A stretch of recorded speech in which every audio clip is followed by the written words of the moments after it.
Bonjour, je suis Eric Prideau, ingénieur écologue et permaculteur. Bonjour, je m'appelle Ana Rita, je suis spécialiste en biologie de la reproduction humaine. Bonjour Marie, je suis consultante en écothérapie chez Biodivers Santé. Bienvenue à la ferme du Perrat, siège de l'association Hortanimus. Venez, on va vous faire découvrir tout ça.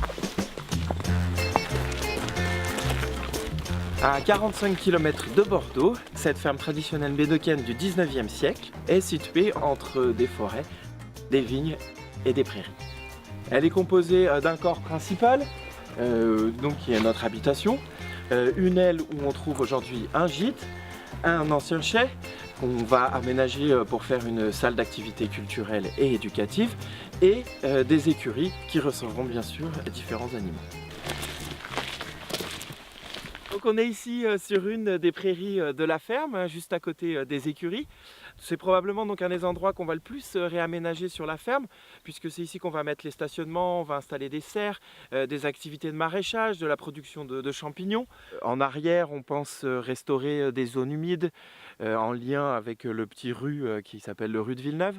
On va aussi installer donc des jardins pédagogiques pour avoir des activités avec les enfants ou avec les adultes sur les traditions agricoles. Et dans pas longtemps, on accueillera quelques brebis et quelques moutons qui viendront vivre ici avec nous. Ici on est sur le futur site du premier jardin de soins, qui sera un jardin de détente sur la thématique de la couleur bleue. Donc on aura 2 bassins d'eau qui seront reliés. Il y aura aussi quelques massifs de fleurs bleues pour accentuer cette couleur qui permet de se relaxer, de se détendre, qui va permettre aux personnes qui sont en état de stress ou en burn-out de pouvoir vraiment se relaxer.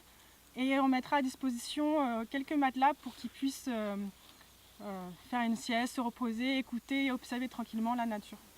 On est ici dans la future forêt nourricière, donc c'est une plantation d'arbres fruitiers, de plantes comestibles vivaces, de plantes médicinales.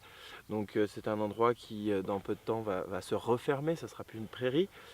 En arrière on voit un petit peu le gîte, et puis plus proche des vignes on va installer ce qu'on appelle des jouales, qui sont des anciennes façons de planter la vigne, avec donc des fruitiers et différents types d'arbres entre les pieds de vigne, qui permettent non seulement de supporter la vigne mais aussi de créer un écosystème un petit peu plus diversifié que ce qu'on observe aujourd'hui dans les vignobles. On est ici donc dans un ancien chai qui sera notre lieu de partage, d'accueil et d'abri aussi quand il pleut. C'est là où on sera capable de recevoir donc le public. Comme vous le voyez, il nous reste le plancher à préparer, des fenêtres.